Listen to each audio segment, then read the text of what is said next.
नमस्कार दोस्तों, मैं योगेश बायोलॉजी विद योगेश में आपका स्वागत करता हूं। चलिए, जैसा कि हम रेस्पिरेशन वाले चैप्टर को कवर कर रहे हैं, उस रेस्पिरेटरी सिस्टम वाले चैप्टर में अगर एनसीईआरटी के अकॉर्डिंग चले तो जो टॉपिक है नेक्स्ट वो है रेस्पिरेटरी वॉल्यूम। ठीक है, तो चलिए आज का जो हमारा टॉपिक है वो है रेस्पिरेटरी वॉल्यूम। ठीक है, तो चलिए शुरू करते हैं। इसका मतलब क्या होता है? रेस्पिरेटरी यानी कि जब आप रेस्पिरेशन कर रहे होते हैं, श्वसन कर रहे होते हो, तो कितने अमाउंट में आपके लंग्स में कितनी एयर फिल्ड होती है, या कितनी एयर आप लेते हैं, या कितना एयर आप छोड़ते हैं, और कितना आपके लंग्स में ऑलरेडी पहले से फिल रहता है। तो इन्हीं सब को साइंटिस्ट ने क्या किया है, इन सब को नापा है वॉल्यूम में। क्योंकि आपको पता है ये जो हवा है या एयर है उसको आप किस में नापोगे?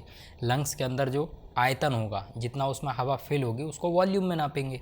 इसीलिए जितना भी हम एयर लेंगे या जितना ले सकते हैं, वो सारी की सारी जो वैल्यू होंगी उनको हम नंबर में काय के द्वारा देखेंगे, रेस्पिरेटरी वॉल्यूम के अकॉर्डिंग देखेंगे। तो चलिए, पहला जो वॉल्यूम है इसको कहते हैं टाइडल वॉल्यूम। टाइडल वॉल्यूम किसे कहते हैं? तो देखिए, tidal volume normal volume of air inspired और एक्सपायर्ड। यानी कि सिंपल सा, आप नॉर्मली बैठे हुए हो और जितना आप नॉर्मली इंस्पायर्ड कर रहे हैं, इंस्पायर्ड मतलब आप सांस को अंदर ले रहे हैं, यानी कि ब्रीथ इन, तो जितने अमाउंट में नॉर्मली, फोर्सफुली नहीं, नॉर्मली जितना आपने हवा या एयर को अंदर लिया सांस लेते वक्त, उसको कहेंगे हम क्या? Tidal volume. ठीक, और जितना आपने लिया है उसी को आप बाहर भी तो छोड़ेंगे नॉर्मली, तो जितना आप उसको बाहर छोड़ेंगे, यानी कि ब्रीद आउट, यानी कि उसको क्या कहा यहाँ पर मैंने लिखा हुआ है, या तो फिर आप इंस्पायर्ड करें नॉर्मली, जितना अमाउंट आपने इंस्पायर्ड किया, या फिर आपने जितना अमाउंट ऑफ एयर एक्सपायर्ड किया, जितना लिया, या तो फिर उतना ही आप निकालेंगे नॉर्मली ब्रीद में। तो चाहे ब्रीद इन हो नॉर्मली और चाहे ब्रीद आउट हो, तो जितने अमाउंट में एयर आपके अंदर गई इस टाइम पे, तो वो कितनी होगी? लगभग आधा लीटर या 0.5 लीटर। और इसी को अगर हम ml में नाप के देखें तो कितना निकलेगा? 500 ml। ठीक है, तो इसका वॉल्यूम कितना है? कितना आपने नॉर्मली आपने ब्रीद इन में कितना अमाउंट ऑफ एयर को अंदर लिया, वो लिया आपने 0.5 लीटर, या इसी को ml में देखें तो 500 ml। ठीक, चलिए नेक्स्ट देखते हैं। नेक्स्ट है इंस्पायरेटरी रिजर्व वॉल्यूम। अब इस टर्म को समझें। इंस्पायरेटरी यानी कि इंस्पायर करते वक्त, रिजर्व वॉल्यूम यानी कि जब आप इंस्पायरेशन कर रहे हैं उस टाइम पे एक कंडीशन ये होती है जिसमें आप क्या कर सकते हैं? रिज़र्व कर सकते हैं एयर को।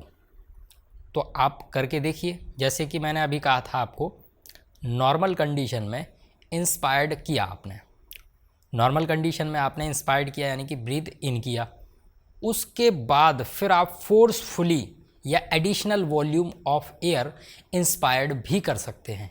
यानी कि आप नॉर्मली ब्रीद इन किया, उसके बाद भी आप एक्स्ट्रा अमाउंट में फोर्सफुली ब्रीद इन कर सकते हैं। कैसे? इसको आप ऐसे समझिए, जो बाबा रामदेव हैं योगा करते हैं तो उस टाइम पे आपने देखा होगा जोर से अंदर की तरफ, यानी फोर्सफुली इंस्पायर्ड करते हैं आफ्टर टाइडल वॉल्यूम।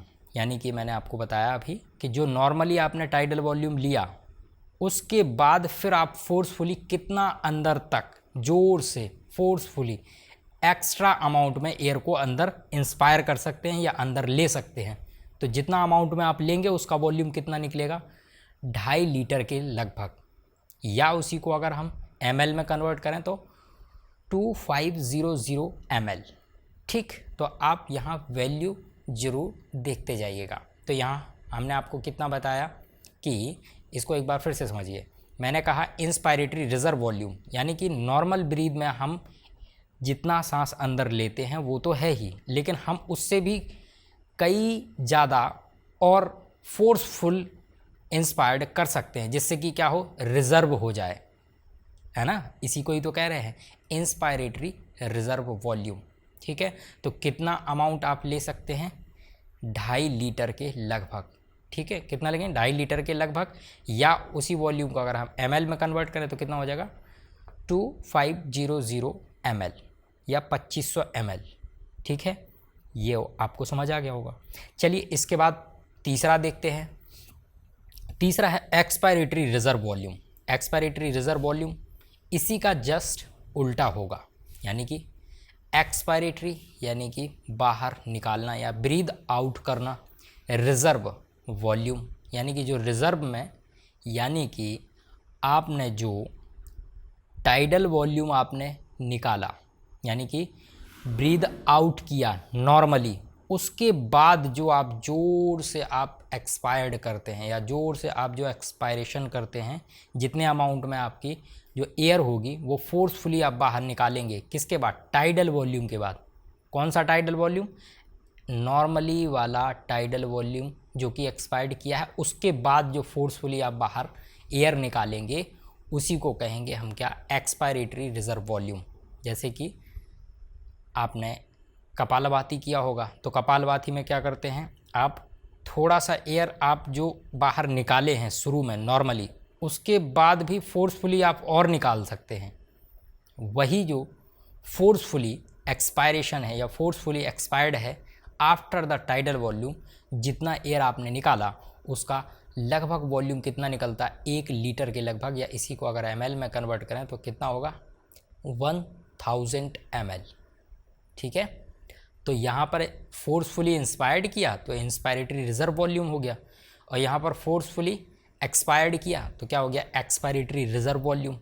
ठीक है, तो चलिए अब इसके बाद जो आखिरी वॉल्यूम है, इस आखिरी वॉल्यूम का नाम है रेजिडुअल वॉल्यूम।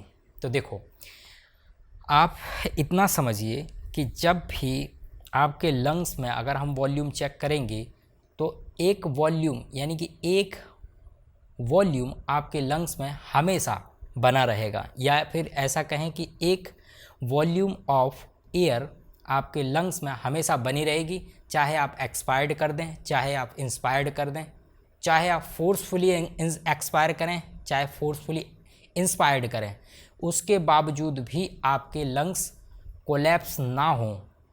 इसीलिए जैसे कि गुब्बारे से अगर एकदम से हवा निकल जाए तो वो कोलैप्स हो जाते हैं, पिचक जाते हैं, लेकिन आपके लंग्स कभी नहीं पिचकते। क्यों नहीं पिचकते, क्योंकि उनमें एक रेजिडुअल अमाउंट ऑफ एयर उसमें हमेशा के लिए फिल्ड रहती है। इसी वॉल्यूम को कहा जाता है रेजिडुअल वॉल्यूम। ठीक है, तो देखो यहाँ लिखा हुआ left air volume after forcefully expired. आप फोर्सफुली कितना भी निकाल दें, इसके बावजूद भी आपके लंग्स में कुछ अमाउंट ऑफ एयर रह जाती है, उसी को क्या कहा जाता है, रेजिडुअल वॉल्यूम। अगर आपकी डेथ भी हो जाए तब भी जो वो वॉल्यूम है वो आपके लंग्स में रहेगी, यानी कि जो लंग्स हैं वो कोलैप्स नहीं होंगे।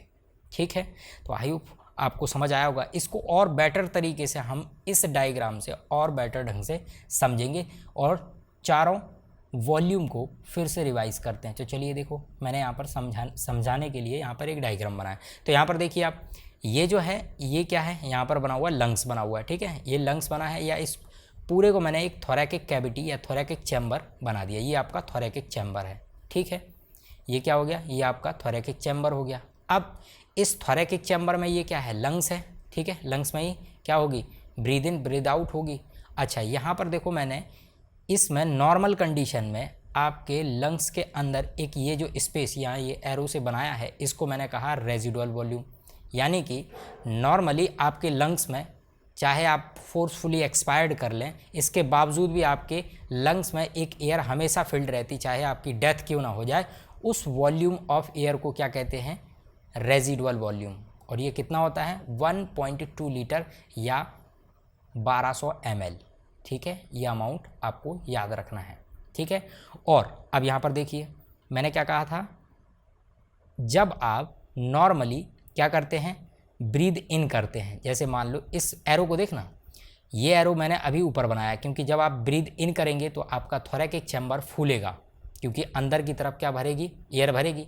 तो देखो ये जो एरो है ये ऊपर की तरफ उठ गया है ना। तो अब ये जो रेड वाली आप लाइन देख रहे हैं, इतने ऊपर तक आपकी थोरैकिक कैविटी या थोरैकिक चैम्बर उठ जाएगा। क्यों? क्योंकि आपने क्या किया है, नॉर्मली ब्रीद इन किया है। तो जितना आपने किया उतने अमाउंट ऑफ एयर को हमने क्या कहा, टाइडल वॉल्यूम। और एक और टाइडल वॉल्यूम मैंने क्या कहा था, चाहे आप इन करें और चाहे आप आउट करें। तो यहाँ पे उल्टा भी बना सकते हैं, जो आपने लिया था टाइडल वॉल्यूम उसको अगर आप क्या कर दें, उसको आप कर दें ब्रीद आउट कर दें, तो चाहे ब्रीद इन हो, तो देखो मैंने एरो का निशान नीचे बनाया है, यानी कि ये फिर से डाउन हो जाएगा अगर आप क्या कर देंगे, एक्सपायर्ड कर देंगे नॉर्मली कंडीशन में, तब भी उसको क्या बोलेंगे, टाइडल वॉल्यूम। ठीक, अब इसके बाद आप देखिए, जैसे कि आपने टाइडल वॉल्यूम यहाँ तक ले लिया होगा, इंस्पायर्ड किया होगा, तो टाइडल वॉल्यूम इतना हो गया होगा। ठीक, अब इसके बाद मैंने बताया था आपको इंस्पायरेटरी रिजर्व वॉल्यूम। तो आप एरो देखिए, जैसे ही आपने टाइडल वॉल्यूम लिया, ये टाइडल वॉल्यूम ले लिया, यानी कि कहाँ तक पहुँच गया, थोरैकिक चैम्बर यहाँ तक पहुँच गया मान लो। ठीक, इसके बाद फिर आपने फोर्सफुली इसी टाइडल वॉल्यूम के बाद आपने फोर्सफुली एरो को देखना, फोर्सफुली आपने इंस्पायर्ड किया है एडिशनल, इस टाइडल वॉल्यूम के भी एडिशनल, तो आपकी जो थोरैकिक चैम्बर है वो इतना ऊपर तक उठ गया, क्योंकि फूलेगा, इंस्पायरेशन किया है। तो इतना ऊपर तक जो उठा है, इतना जो वॉल्यूम ऑफ एयर है वो कितना, या उसका नाम क्या होगा, इंस्पायरेटरी रिजर्व वॉल्यूम। ठीक, और इसी का जस्ट उल्टा मैंने आपको क्या बताया था, इसी का जस्ट उल्टा कहा था, जैसे कि मैं अगर फोर्सफुली क्या करूं, एक्सपायर्ड कर दूं, तो ये नीचे आ जाएगा, है ना, ये थोरैकिक चैम्बर क्या हो जाएगा, एक्सपायरेशन में फोर्सफुली होना चाहिए।